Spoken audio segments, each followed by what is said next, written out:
Hello, everyone. I'm Daniel. I'm joined below me today by Justin from Playing Board Games. We've been doing a lot of recording recently, talking about all kinds of fun stuff, and I don't think we've had a good strategy discussion in a little while. So I'm looking forward to having that with you. And this is one of the most basic strategy discussions you can have about deck building with core set cards. Specifically, we want to talk about the neutral cards, the five neutral cards that come in the core set. They look like this: Perception, Overpower, Male Dexterity, Guts, and Unexpected Courage. And we want to talk about why you might include these in your deck and what you're trying to get out of them. Do you have any other preamble stuff you want to add in?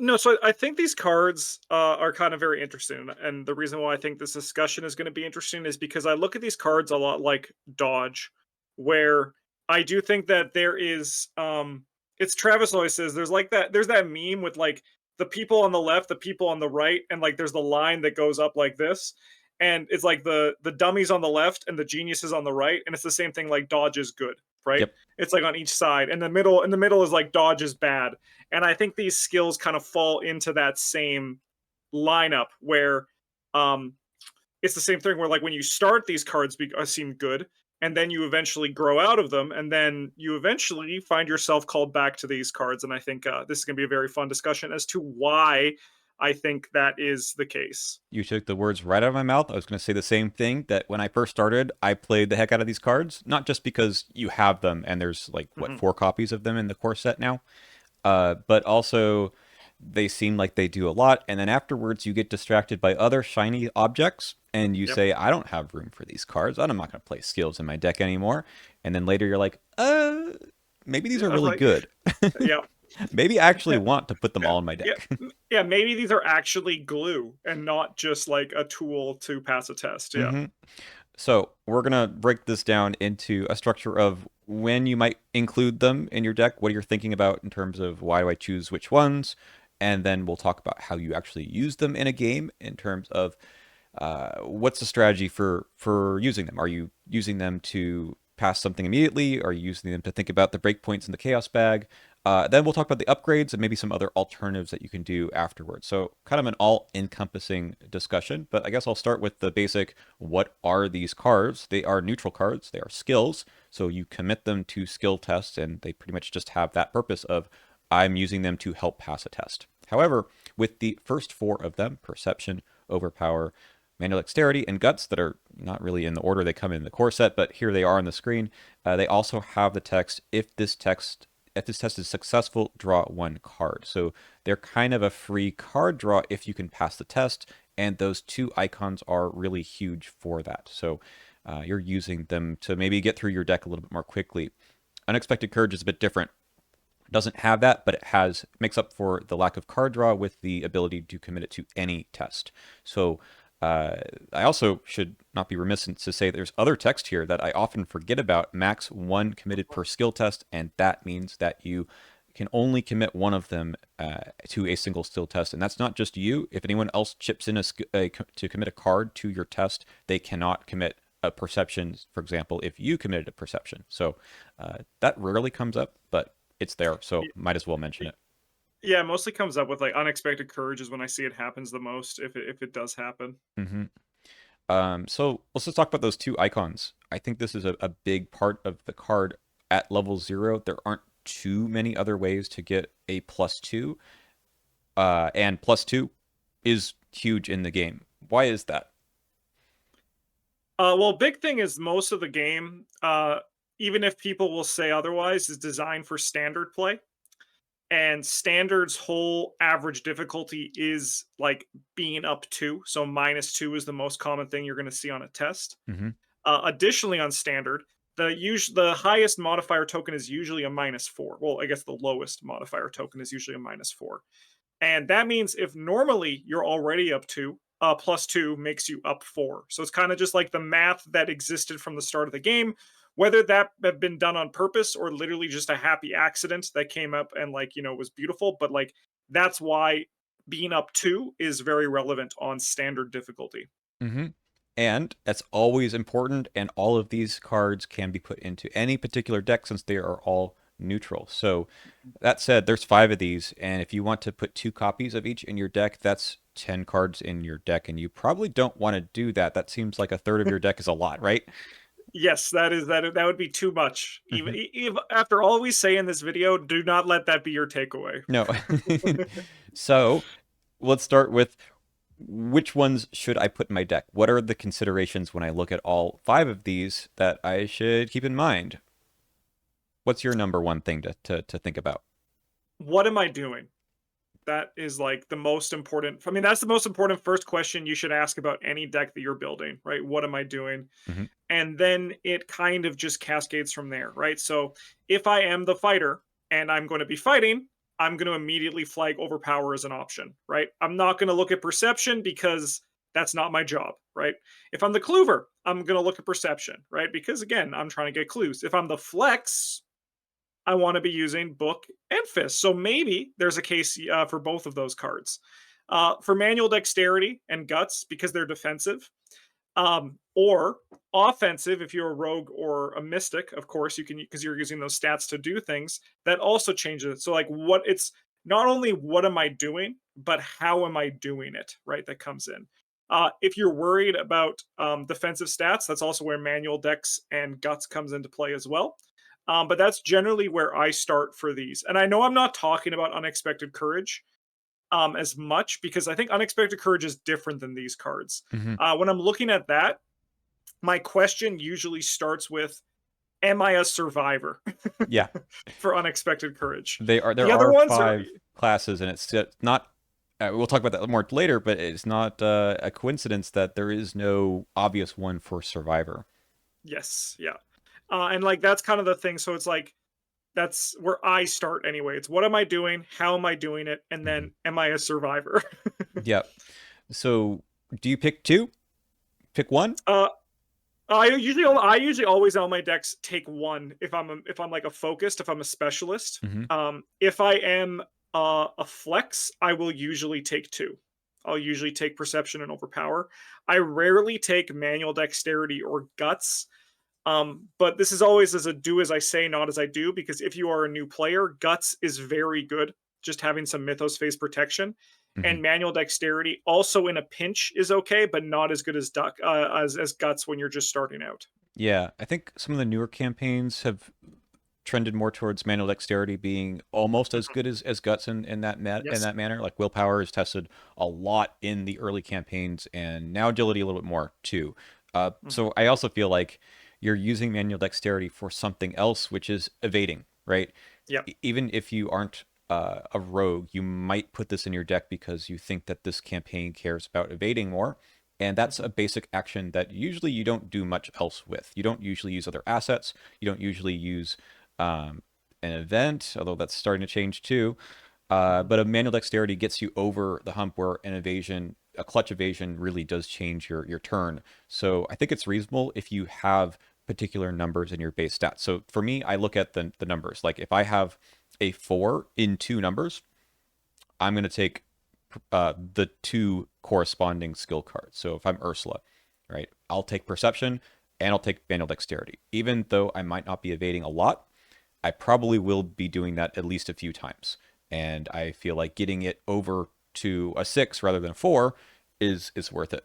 I might even throw in guts in Ursula too because she's got a 3 there. And she's got 3 and 5 is also a very nice number to be at. Hmm. So I'm thinking that I look at what my good numbers are. If there's just one good number, then I'll just take one. If Yeah. there's 2 equal numbers, 2 4s usually it is, then I'll take 2 of them. Once I have like a stat line of like all 3s, I'm not so sure that this is the way anymore. Because I don't know if going from say a 3 to a 5 on proactive tests is good enough for this card slot in my deck, which is another question we have is like, is this really good enough for what I want to do? So imagine you're Mark Harrigan or something. Well, maybe not Mark. Nathaniel Cho, right? Yeah. So Overpower seems like a good choice because he's got a 5 already in combat, right? So his fight is already pretty high. but you might need to get over a little bit more for a different kind of test, you know. So his boxing gloves are really good because they contribute to this too, which might be a good reason not to include overpower. But sometimes there are other tests like a locked door that the overpower is going to be good for. Mhm. I'm just not sure that the other ones are going to do much for me because I might fail the test anyway. These Yeah. four, perception, overpower, manual dexterity, and guts, I'm not committing them unless I think I'm have a chance of passing, like a really, really good chance. It not in any particular test, but just for the deck, right? Mhm. Yes. Yeah, yeah. You're not going to include these cards unless you know you can get the draw out of them, right? Hmm. Like that's a very good place to start with it as well. And like even to jump back to your all threes, that's also kind of where my approach that I mentioned earlier of what am I doing. So if you're all threes, let's just say for example, let's just say like Wilson Richards or Jenny Barnes, those are good threes that are not like they don't feel like threes a lot of the time. Hmm. If you're using one stat more than the others, where it's going to essentially be a 4 or a 5, that's when you can include those cards in the option. But it's like going back to the issue of if you have all threes and you think, well, I want to defend with all of these, taking 8 to 10 cards is unlikely to be the right choice. That's right. Yeah. Is that the best thing you can do with your deck slot? And one of the reasons I think I bounced off of playing them a lot in kind of the middle portion of my Arkham playing career. I guess I'm now like old age, which means you're even older age. Yes, yes. I'm getting into my retirement home soon. That's right. They just seem like boring cards, right? They seem like I want to do something else that's more fun, and committing one of these feels like just a really sad thing to do with a deck slot. Like, really, that's all we could come up with? Is there no other card I can put into my deck that is more fun and does more proactively? But it turns out the card draw I think is super important part of this. Mhm. Otherwise, you don't really want to use this. I think there's a use case for like guts on a rotting remains where you say I'm failing by less, but I think that's bad. That's not what I'm using guts for. I want to solve that problem some other way. Mhm. Yeah, Um, and again, to yeah. because I do agree with that sentiment, but we also should stress for the new players watching this, Hmm. guts is still usually a nice option, especially with a limited collection, for the reason of like making a rotting remains solve less. But this is on like this side of the graph when before we get to the stuff is good. So we're talking about like the essentials Hmm. for why these cards are good for those reasons. But it's true as you get more cards and more selection, you want to find other ways to do it. I never play guts unless I'm playing a mystic now, right? But when I was just starting out, guts was still nice for that reason of Hmm. just having a little bit of protection during the mythos phase. Yeah, I think unexpected courage starts to be more interesting in a limited collection simply because you can combo it with these other cards too. Yep. So if you happen to have both guts and unexpected courage in your hand, or maybe you're helping out someone else on at the table, like I think it should Mhm. be uh like passing some of those tests often is because everyone commits a card and then suddenly you do get through some of those tests. Yep. But you can do guts and unexpected courage, and then +4 is a heck of a lot better than +2, right? Yeah. And on this note is what we're talking about. If someone in your group, say for example, is going to be using a stat a lot, but you are not using that stat, it is not recommended to include that skill in your deck.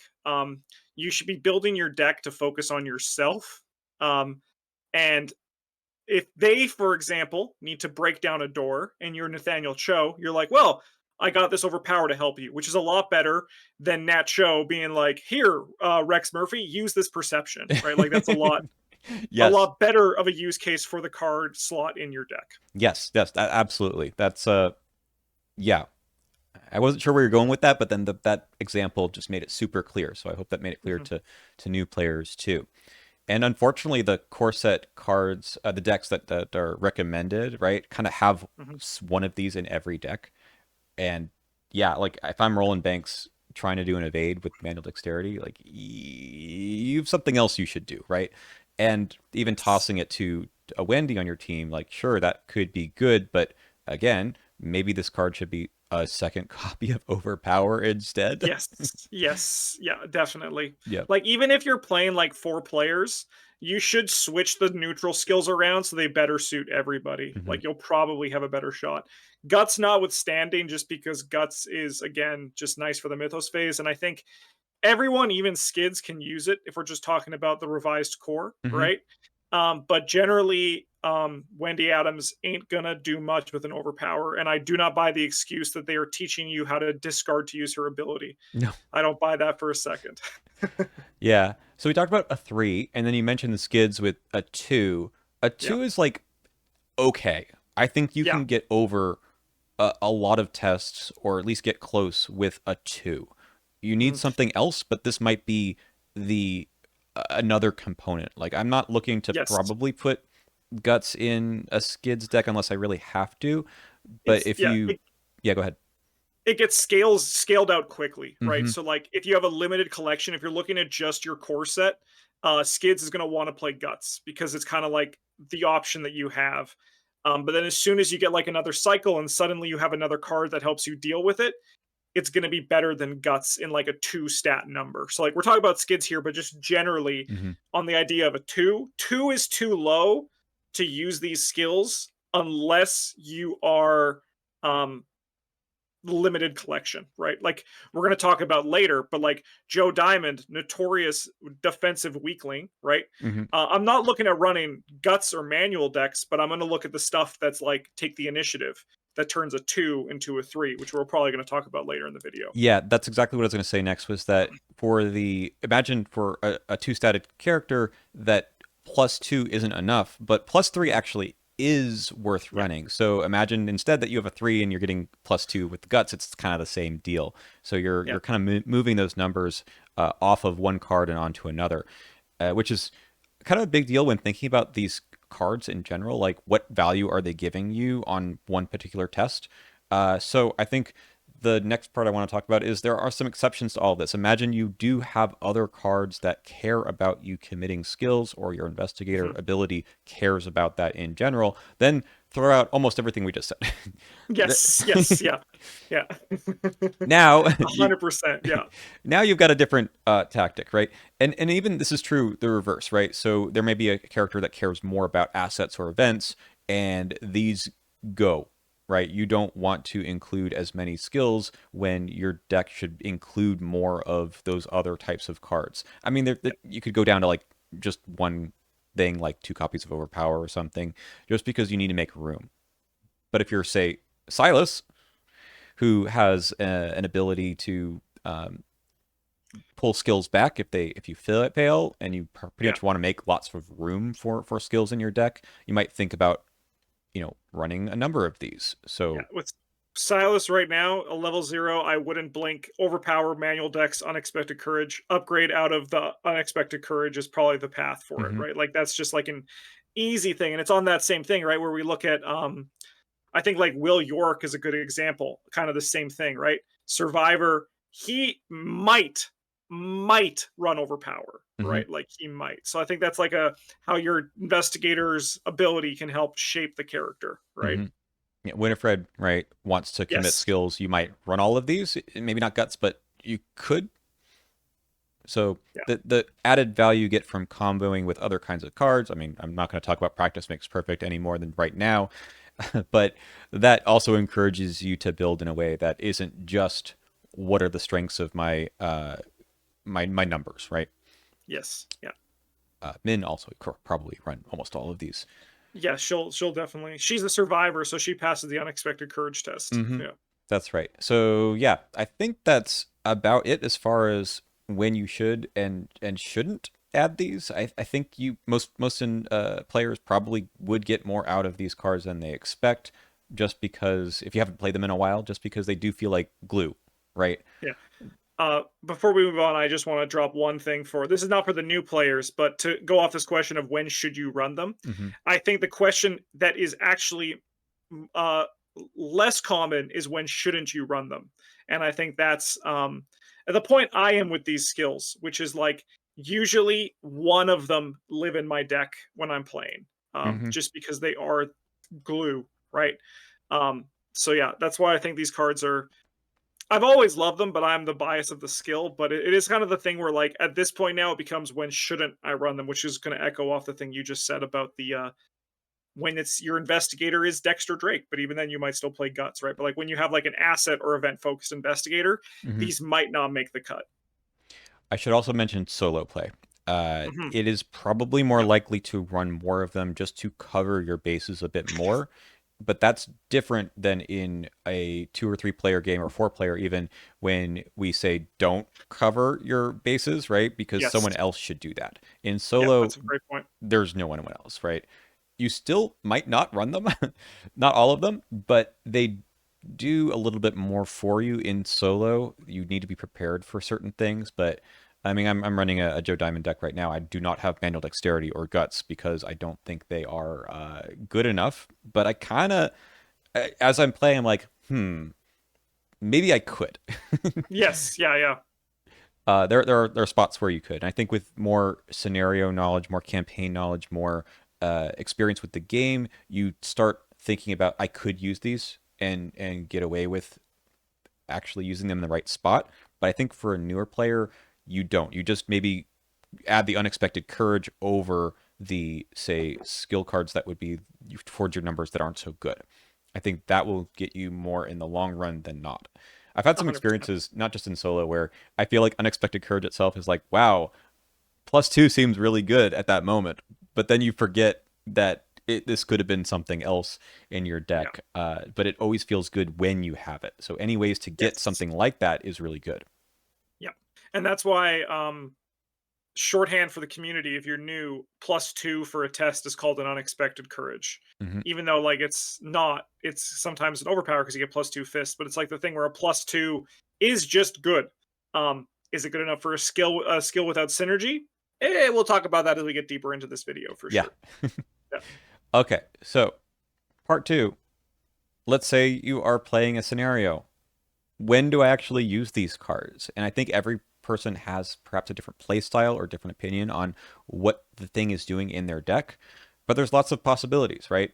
Maybe if you value the card draw and digging deeper into your deck as soon as you can to find those better cards that you haven't drawn yet, maybe you want to play it as soon as possible. For me personally, if I am in my opening hand, I see any of these, I am not keeping them in the mulligan. I do not want them 100%. at the beginning. Yeah, burn them. We do not. They're basically they don't. So that's actually so. To my answer for this is these cards don't exist in my deck. When I put these in my deck size is actually 2 cards smaller. Hmm. That's how I like look at them. These exist to filter a future draw. So exactly that. They're not there for the mulligan. And then if they are there for the mulligan, I'm looking at replacing them as soon as I feel confident in my ability to pass a test with them. Um, so generally, like if I'm playing an investigator with a 5 in a stat and I have this in my in my hand, I'm looking at committing it to the next test that I can, right? If I have a 4 in my stat, I'm waiting until I have the confidence that this card is going to help me get there, which is usually the next test that comes up because 6 is a very good number for passing tests. Hmm. Yeah. I'm a little more conservative with these. I Mhm. generally think about okay, so for sure I don't want them in the opening hand. They do not exist in my deck for that reason too. But I'm not as confident in my ability to pass tests at all times. So if there's an asset in play, like a Grim Memoir, for example, that's going to get me over the hump most of the time, then I'm going to use that, right? I will only add this in if I think this is a really tough test that Yeah. I need to pass the test now, and failing would be worse. And here, Mhm. the difference between these 4 cards in particular and unexpected courage is a little different, but is what is the nature of the test? Mhm. And a perception is actually quite different than an overpower. Yes. Yeah.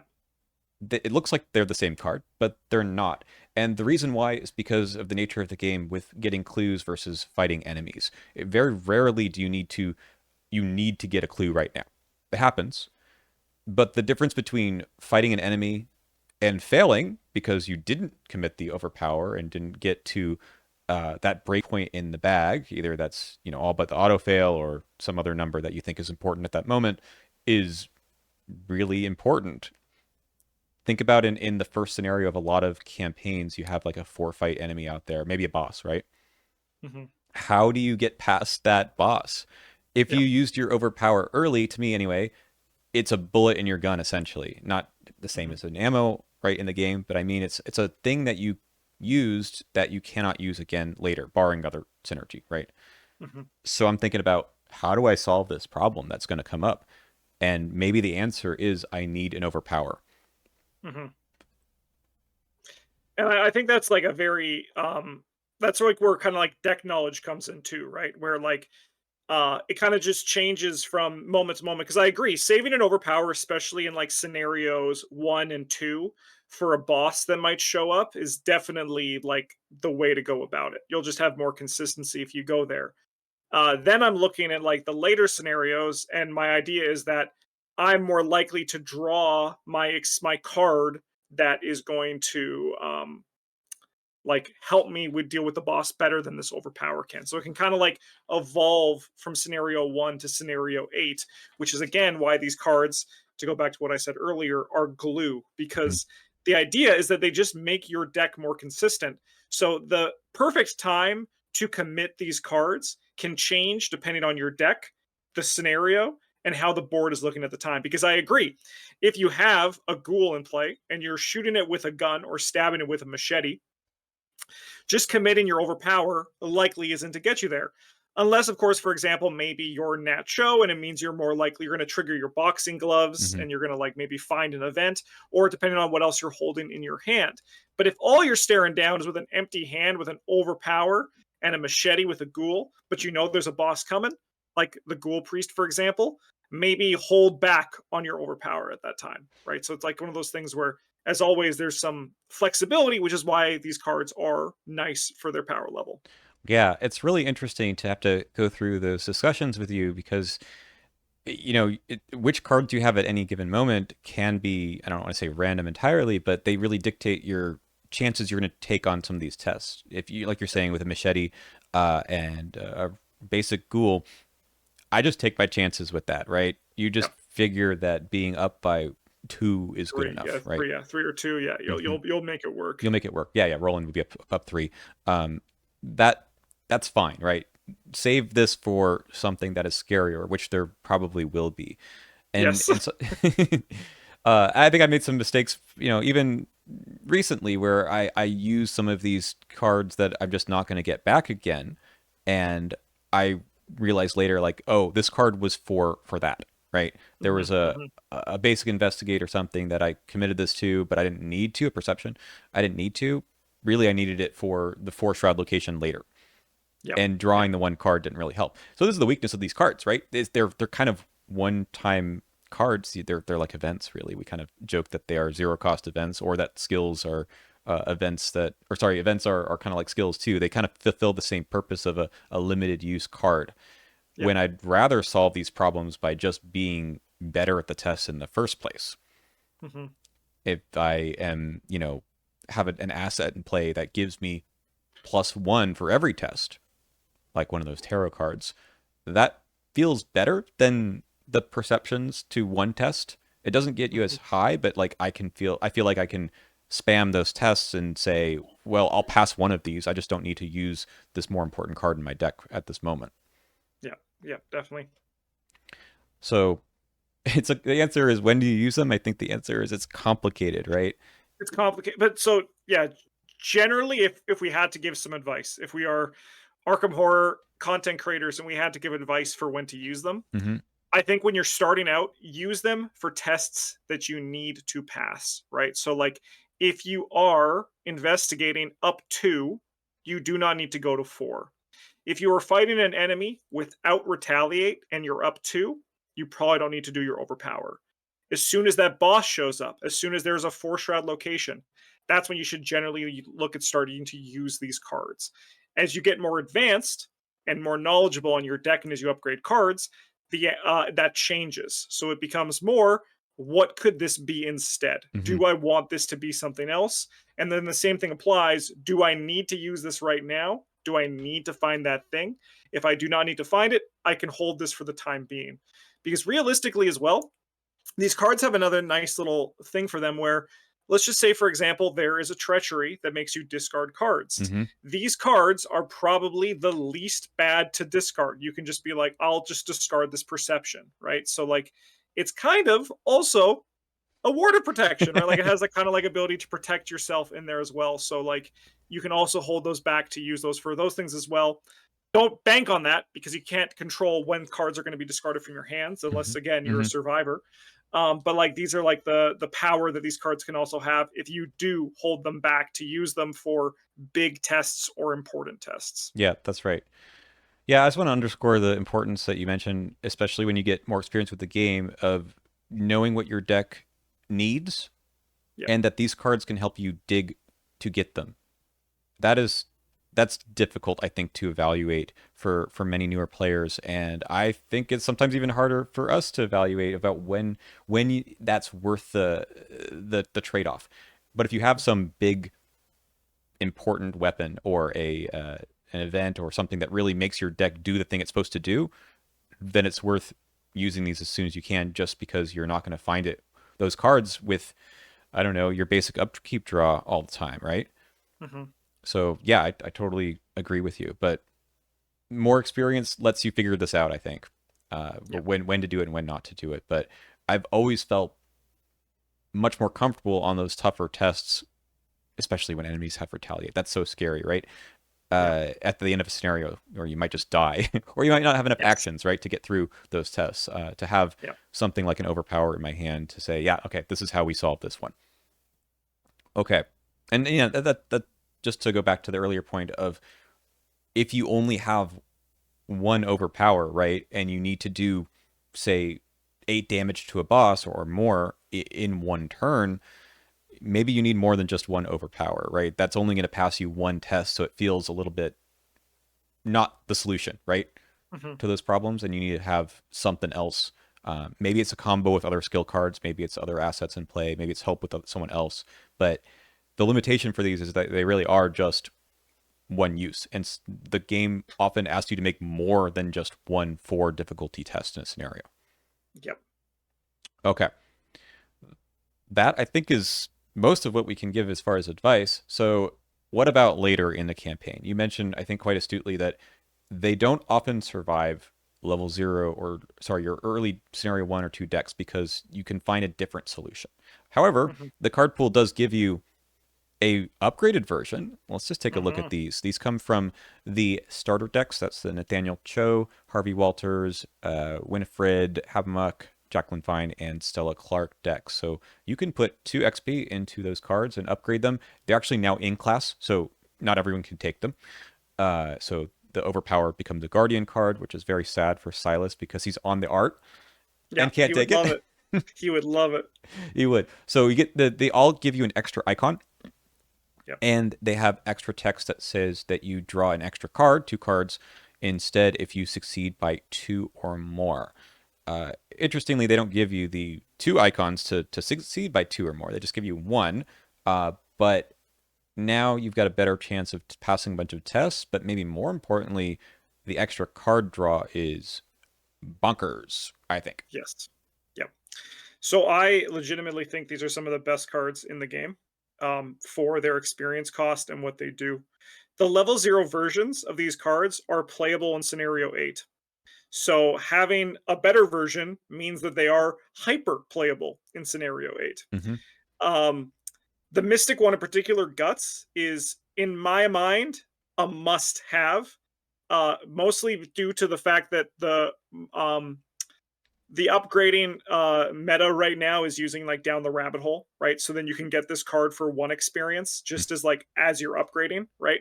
Um, if down the rabbit hole doesn't exist for reasons, then that can change, right? Like I would change my stance on it, but right now, and because Mystics don't have the good draw, it's really good for that. Same with Guardians and Overpower. This is basically just card draw for them, and you would think for Seekers with Perception, they have enough card draw. Yeah, but what if they just had even more card draw, right? Like all these cards, not counting Unexpected Courage, unfortunately. Hmm. Um, these are all bonkers cards if you can run them. So to me, they look like fast draw 2. Yes, yep, They're not. I mean, you do have to pass the test, but usually you can put them. So the whole math of like, do I throw out the Overpower on a lower difficulty skill test just to draw a card? I feel like that math changes here, where I'm thinking yep. I kind of want to just toss this out as soon as I can to get the card draw. These feel like a succeed by two mechanic rather than the level zeros, which can assist with that, right? If you're a rogue and you want to succeed by two, they can be good. But the fact that these have their own succeed by two on them already makes that archetype, I think, go even further. Yeah. Yeah. Mm. And I think that's a very interesting thing because it's true when I'm playing these cards, they become even more card draw machines. Like when I was talking about how the first ones, like Overpower and makes my deck 28 cards, this kind of makes my deck 28 cards with an asterisk because it's actually like 26 cards now, right? Because like it's just like it's not actually, but like it has that huge potential for card draw. And I do want to. I'm going to try to find the right place. I think this still isn't the right point for why these cards are so good, Mm-hmm. but it's because I'm going to save this when we get to some stuff down the road in this video. But exactly that, right? Like people would play the hell out of a card that's fast, zero cost event. You get +3 skill value for this test. If you succeed by 2 or more, draw 2 cards, right? Like that'd be a very powerful card, and that's what these things are. Mm-hmm. And you're not always going to draw two, but I think it's almost always, right? Yeah.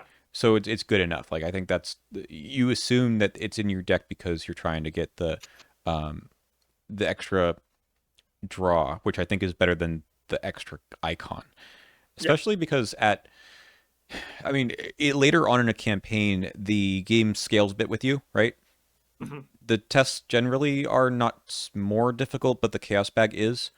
So this is helping scale your deck to pass the same tests that you were before, but the benefit is just better, I think. Yes. Yeah. Um, Guts and Mana Dexterity, for talking about Silas again, who loves skills, I would play the upgrades in Silas any day of the week just because Yeah. he can get that ability when he wants, and if he doesn't get it, then he can just take the card back and use it again sometime else. Yeah, and then for guts, it's one of those things where, also what we were talking about earlier, where you have two, you want to get +3 instead of +2, as opposed to when you have 3 stats. So Hmm. guts allows him to do that for Silas Marsh. Yep, yep. Yeah, I mean, these are just fantastic. There's a lot more skill synergy with the whole card pool as well. So looking at, say, Overpower and Perception, I was going to say I didn't want to talk about Practice Makes Perfect, but Joe Diamond loves it. yeah, Roland can do it too.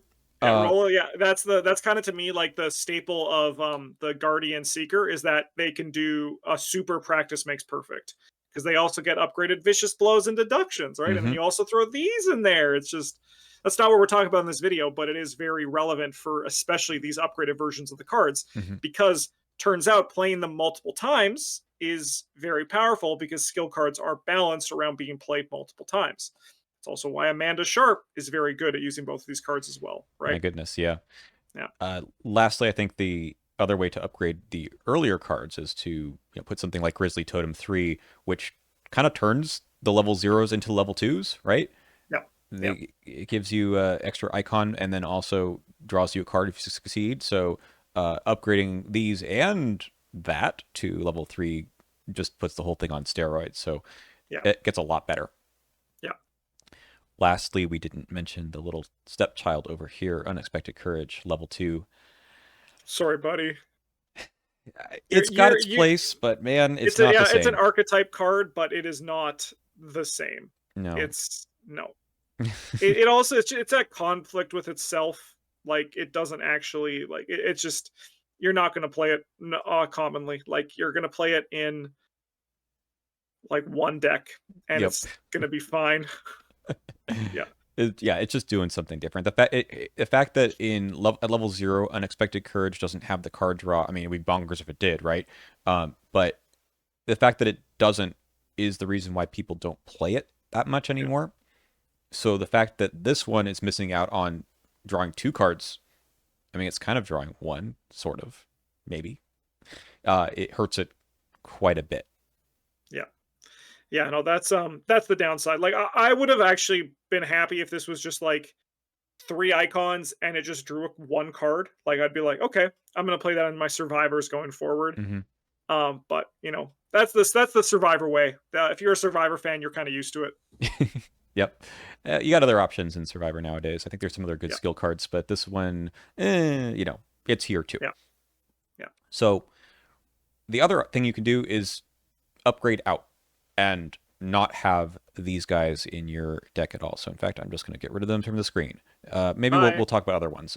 So like what else might you put in? So to me, if you are picking a lot of one test, but your number isn't super high already, I'm thinking about the tarots, right? So Hmm. these are things like Ace of Swords, and all the tarots are kind of similar to this, where you get +1 to a number. There's a bunch of other text about how it gets into play, but the point is that you're not just getting +2 for one test, but you're getting +1 all the time. Yeah. Yeah.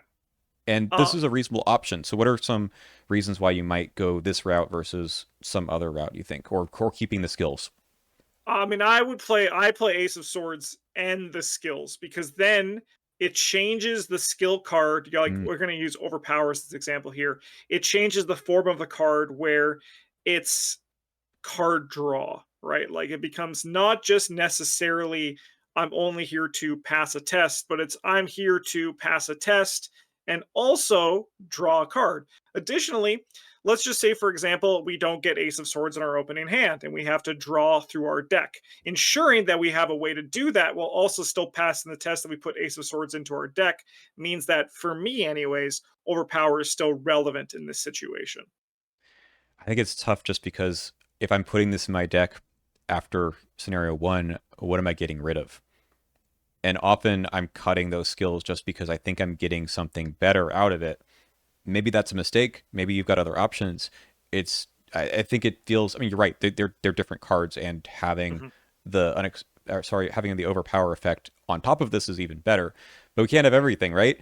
Yeah. Yeah. So how do you make those choices? I think you made a good point there. I think it's fine to get rid of the skill cards and replace it with this if you are also getting a bonus somewhere else. So, for example, you upgrade your 45 automatic, right, to the level 2 version, and now I'm getting an extra +1 here all the time too. I'm not sure this is the best card you Yeah. could ever do, but this is just another way to get extra skill boosts. You're losing the card To, draw. It is a to problem. me even yeah, to me even then though, the issue is that when I start to cut my overpowers, I'm essentially cutting my deck's economy, which is the most important thing that you should never do. You should never, as you upgrade, cut your deck's economy because then you're one, your deck's going to be less reliable, and Hmm. two, your deck is going to you're going to have a harder time finding these experience cards that you put in there.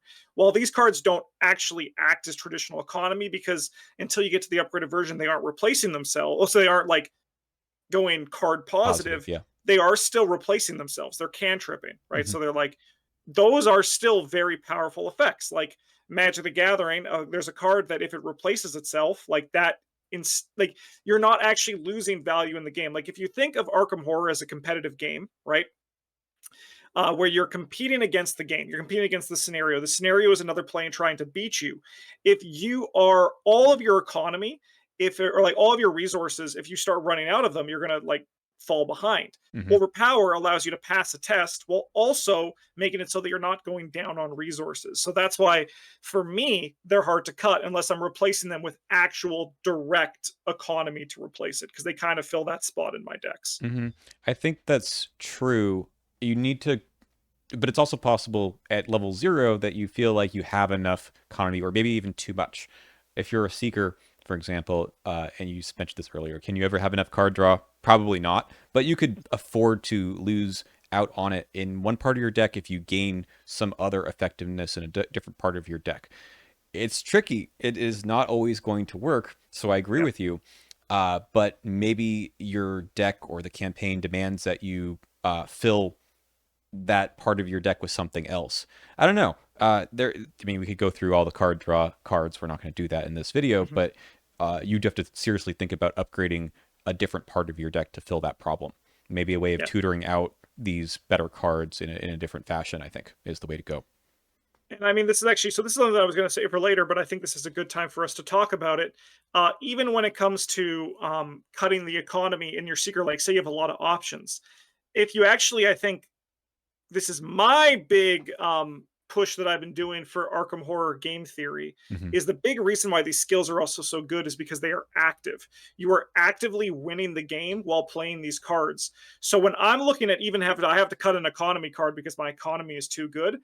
I'm going to cut something like, for example, Deep Knowledge, a Hmm. 0 cost that draws 3 cards for the team because it kicks an action. And why? I mean, I'm going to get the same amount of efficiency for me of just playing Perception because I'm also grabbing a clue at the same time. I'm winning the game while also making my deck better. So it's like one of those things where I'm going to cut Deep Knowledge and prioritize my Perception 2 upgrade Hmm. because that's Deep Knowledge, right? Yeah. Like, while also getting me a clue. So, like, that's kind of like for my game theory currently for Arkham is like that kind of approach. That's why I think these skills are so powerful because you win the game while also drawing cards in your deck. I agree with that. I think on the balance, that's the more reliable way to go about it. I think it's okay if you're getting to cut these if you're getting that action back somewhere else, or you know that there's just extra value with comboing with other kinds of cards and you need them in your deck. So if you are upgrading, I mean, this is maybe off the rails here, but if you're upgrading your deck in some way to get an extra action through like an Eon chart or something, and you've got more synergy with getting that going and getting extra more than just one or three actions for playing it once, then that might be more important to your deck, and you need to make space for it, right? Mhm. um, you're still on the balance getting the same value overall with your whole turn, or maybe hopefully more, which is why else would you be doing it?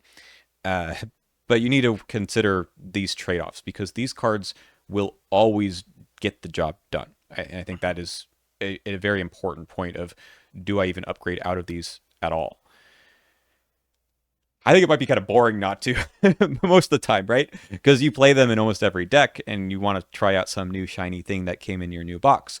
But I mean, on the flip side, I think it's more exciting because they help you get to your more new stuff quicker, yeah, right? that's true. Also, like, this is a whole video that we could talk about one day, but I when I build my decks, I get 6 level 0 cards that I put in that I'm like, "You're not making it out past scenario 3." So Mm, it's like it's kinda like I have that, like, built into my thing, and it's never these cards because, again, I love the hell out of them, but, like, that's why, like, even this conversation, it's like, it's so foreign to me because 'cause I'm like, "I would never cut these cards. These are here until scenario 8." Like, they have made their place in this deck. hmm Like, hmm yeah. Oh, I gotta say, this is a good time to talk about it. I sometimes add these back, whether it's Mm, I don't have them at level 0, but I want the level 2, or yes. I'm putting something like, I know you don't play this card, Ancestral Knowledge, Mhm. into my deck. So this card gives you extra. You have to have at least 10 skills, but you get to have an increased deck size by 5. Yeah, and you can put Sometimes them in for I'm going to free. say some of these cards that I add in are going to be those level 0 skills that I didn't have room for otherwise. I've Yeah, now gotten to the part in my deck where actually it would be better if I had 2 copies of Guts. yeah. This is also really good for things like Versatile too. You could Hmm. like upgrade out and then put them back in for free. Those are kind of nice because it feels like you're cheating the game a little bit, Hmm. like to do that kind of stuff. So that is another approach that you could go for that kind of thing, which is super relevant. Yeah, I mean they're good. I feel like sometimes I don't want them there because I want to. I'm trying to make space for something else cool, Mhm. but then I'm very sad later because you know what would improve this deck? It was a level 0 skill card. Yeah, yeah. And it's one of those things that unless you're cheating them back in with versatile ancestral knowledge or like let's just say adaptable, Hmm. it's like it feels so bad to put one of them back in. No, I would save for the level 2 version Yeah, exactly. yeah. I should also mention now at this point that we've been talking about standard for the most part. On hard, I think these get even better just because you need to hit certain breakpoints of the bag that much more. Yes, and I think also the use case for hard and expert change, but Hmm. I don't talk about hard because I think it's badly designed. But that's a whole different can of worms. I have played some on hard, so I kind of understand the gist, but they do feel more necessary for the skill icons rather than for the card draw. Yes, So, I can definitely see it. Yeah. okay, anyway, let's move on to the other part, which is like, what are some other options for skills that are not at level 0 that you might consider upgrading into? And then we'll talk about other options at level 0 too. Mhm.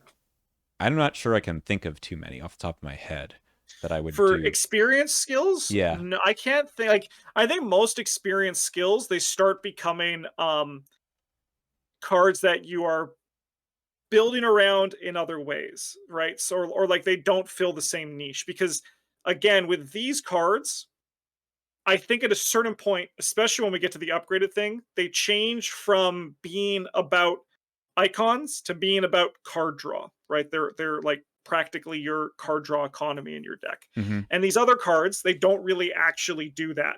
And it's no surprise that the most experienced skills that are played are generally um, vicious blow, deduction that help you win the game more, Hmm. or cards that have crazy card draw, or cards that uh, help you win the game by protection in the form of savant, um, eye of truth, or the edge of the earth skills. Right, like those are the kind of the things that you're going to see more. Yeah, it's interesting that, you look at something like Survey the Area, which is, quite playable, but it's not the same spot as Perception or Manual Dexterity. It's doing something different. I think you have to lean in more to this is protecting me against a treachery, a pit viper or something that Yeah. I don't otherwise have a way to pass the test with. And Yes. it's not for the card draw. How these cards tend to end up living is that they live as either it's like a mythos phase protection or like a enemy protection if there's like an evade on it, Hmm. or it's for like a super boost to pass a test. That's why I don't play them that much, but I never blink when someone does play them because they are like relevant at getting the job done. Copycat is like a card that you build around as a group because I mean like playing someone else's perception too, putting it into their deck, like Oh that's man, pretty good. it's great. Yeah. Yeah, and it's sort of unfortunate that it's hard to get rid of these, right? The level 0 ones because if you not don't have, say, the upgraded um, core set skill in class, then it feels kind of like a side grade. You're doing something different with the card. So Yes. Yeah.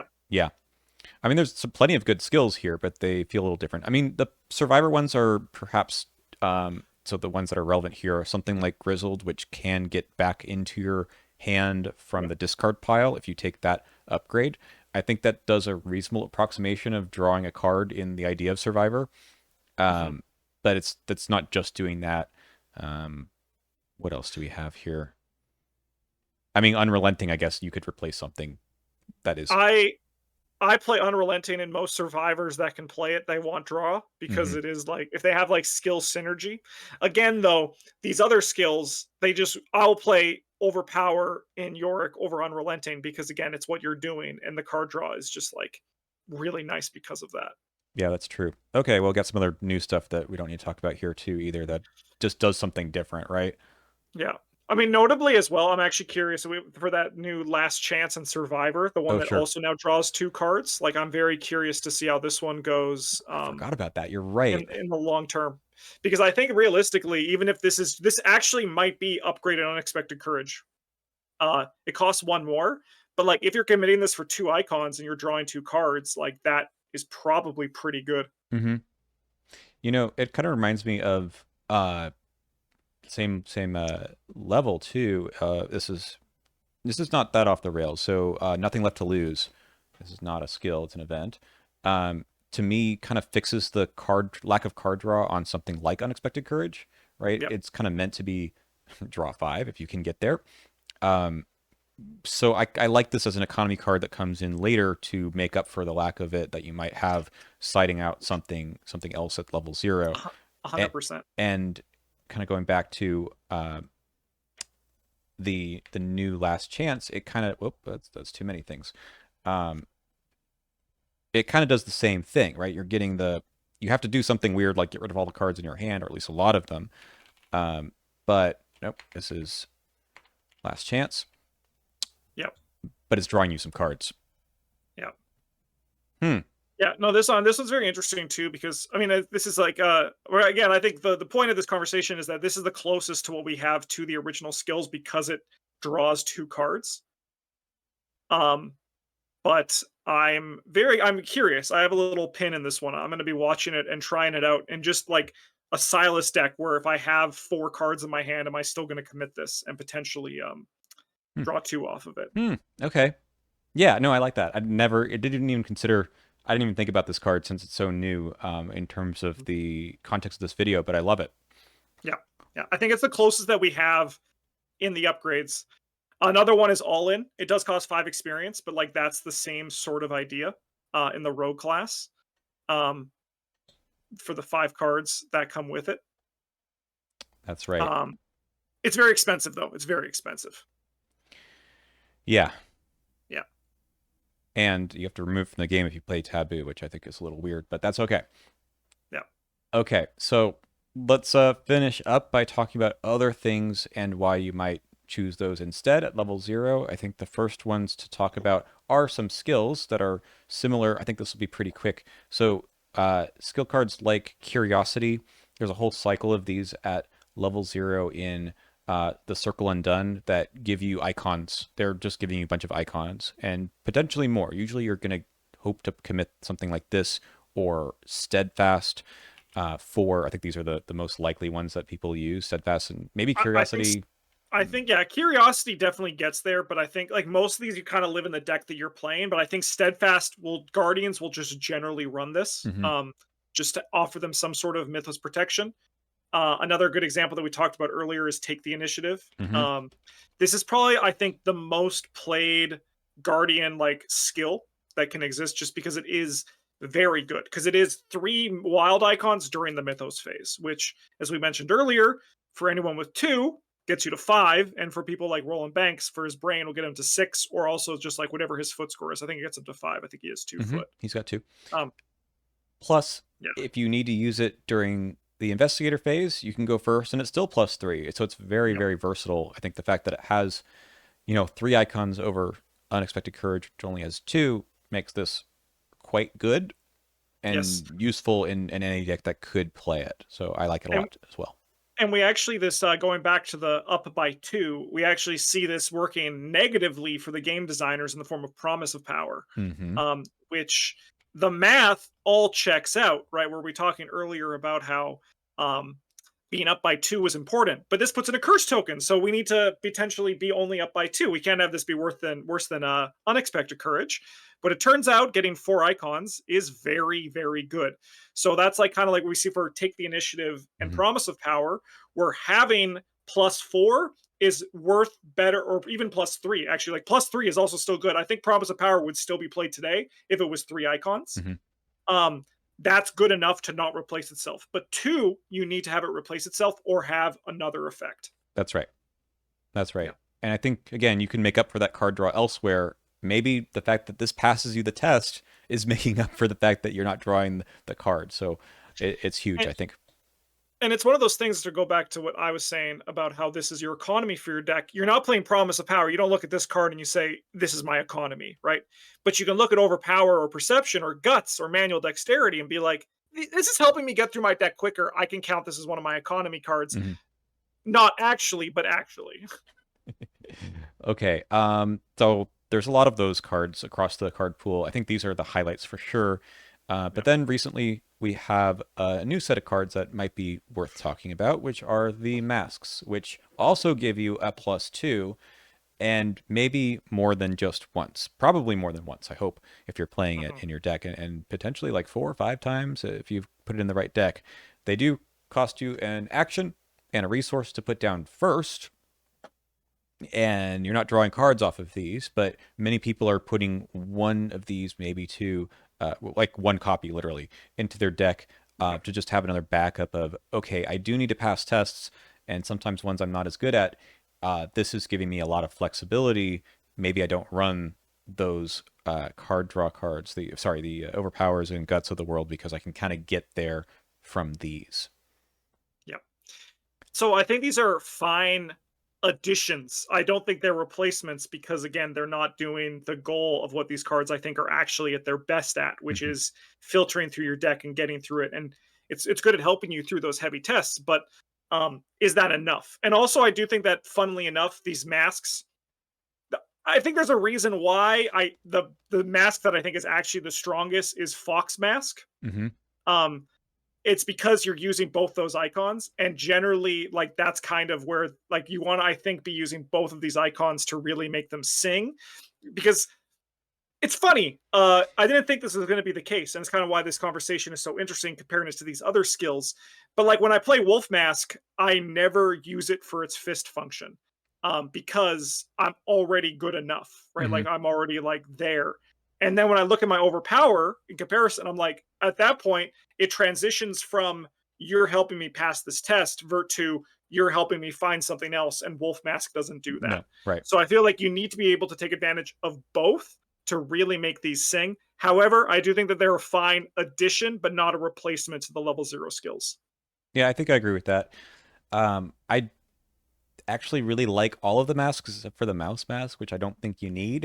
It's also hard Yeah, to replenish. yeah, yeah, But I think what to me why these are in the conversation is about that idea of how often you get the +2. If you really need the +2 often, and I think there are decks that do, right? The Wolf Mask might be better in a 3 or 4 combat investigator than a 5 combat investigator, and it allows yep, you to not need to upgrade other things to get over the hump. yep, If you are always using this every turn because you only have a 4 and you're getting to a 6, then great, this is all you need to do that. But then you need to make up for the lack of card draw that Overpower gives you in some other way. yep, And that's fine. Like that's why I only want one of these really in the deck, and I'll yep. find it eventually. Maybe I run more cards that help tutor out. Backpack is kind of the thing I wanted to say earlier. If you run something like Backpack, then it makes up for a lot of the lack of card draw issues. Mhm. But I like that one. I like the Fox Mask a lot. You're totally right. It For is. every rogue, right? They all kind of It's the want to one use that those. I was like, it's fine, but it actually is like I've never been unimpressed by any rogue playing Fox Mask. Hmm. It's kind of wild. Um, and like I think that I think that when the conversation for when these cards first came out, it was like this is going to replace Overpower Hmm. and like Perception and Guts and Manual Decks. But then in practice, that's it shows why those cards are as good as they are. It's because just that ability to cantrip a card is really nice. Hmm. Yeah. Absolutely. So it's actually interesting. You mentioned I want to use both of the stats. It's interesting to look at which investigators can get those upgraded core set skills Hmm. compared to those same two on these cards, right? So if you're looking at say Wolf Mask, right, you can look at skids for that, right? That kind of matches what he could do with skills instead. But if Yeah. you look at Leo Anderson, right, he doesn't want to run upgraded No. Bandle Dexterity, and then does he really want this then if he isn't getting any use out of the +2 agility either? Yeah. Yeah. So I think like again, she keeps on winning even though she hasn't seen any upgrades. But Agnes Baker, right? She would like actually like most of these in tandem with one another. Right? But if she's yeah, that's a whole different video. Poor Agnes Baker. Yeah, I actually like the cat mask a lot too. It's kind of an interesting card for a lot of Yep. investigators. It's been my sleeper hit for these. Like you stop again. No, we're not going to talk about the mask anymore. Okay, but you're right. As a comparison to the core set skills, they're interesting. I do like them as an addition. I Yep. wouldn't want to replace them entirely because they're kind of. I mean, they are a little bit tempo negative to have to put them down. But if you're The theory using is that you'll pass enough tests to make up for that. Just that consistency. If you get a +2 on a test that you would have failed, that in theory makes up for that. And I think most of the time it does. It just then goes to ask the question of what are the core set skills in your deck for, right? Mhm. And once the answer is not, I need them to pass tests all the time, then you start looking at them differently Yeah. Yeah. because it's not going to cut it. If you, I mean, I think you can get by with the masks if you just have a 3 or 4 and that's your way of passing tests. These can't be that solution to that problem, but they're a Yes. solution to a different problem.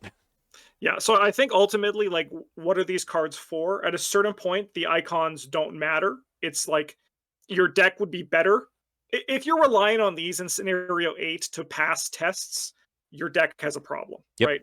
But you should be using these cards in scenario 8 to find your cards that help you win more quicker. That's kind of like what they transition into, Hmm. which is really interesting about these cards because they're so unassuming, but like they actually can be very pivotal in ensuring that your deck gets it through a scenario. And I would be remiss not to sort of highlight something I always like to talk about, which is a lot of investigators and teams have some kind of a weak point in treachery management or maybe like evading or something like that. And sometimes just having these at the end will get you at the end of a campaign, can get you over that one test, a 4 willpower Yep. test that you need to pass either in the mythos phase or it's something stuck to a location that just has to happen. And having this in your back pocket is good because you only need to do it once, Yeah. hopefully. So Yep. they can live in that space too, but they can't be that's not the only that's not why they you wouldn't do that with a perception or overpower just to pass tests anymore because you'll lose the game if you need to pass tests that way. Yes. Yeah. Yeah. All right, any last thoughts? Should we wrap things up? I think we can wrap this up. I Uh, think these cards are great, though. I love. I mean, it's this is putting my skill bias aside. Um, I remember when we first started, I played all these cards in my deck. There was also a moment where Travis said, I think you guys play these neutral skills too much," and we stopped for a bit, and then now I'm like, I'm not going to load my deck with them. At a certain point, I'm now happy to like, if I'm investigating, I'm going to be playing perceptions. If I'm fighting, I'm playing overpower. If I'm a rogue, I'm going to be playing manual decks because a rogue is best if you're building around foot. If I'm a mystic, I'm upgrading my guts ASAP. Like literally, usually after scenario one, I upgrade my guts. Um, these are very powerful cards, and if you have stepped away from them because you found them to be a little bit under performance for you, uh, try them out again and just actively use them as card filtration, and I think you're going to find great success. mm-hmm. And I'll just end by saying at level 0, if you want to fill your deck with them, at least 2 of them for sure, and maybe even a third depending on your investigator, go for it. I think that's fine. You'll probably have more success right at the beginning, and often success in scenario 1 leads into more success into the other scenarios because you get to load up your deck with better, more experienced cards right away. So making sure you don't falter right away, these cards will help you out in that respect. Cool. 100%. Okay. Well, thank you for joining me, Justin. Thanks for having And me. we'll, I'm sure, come up with some other cool strategy discussion in the future, but I really enjoyed having this discussion with you. So we'll see you next time.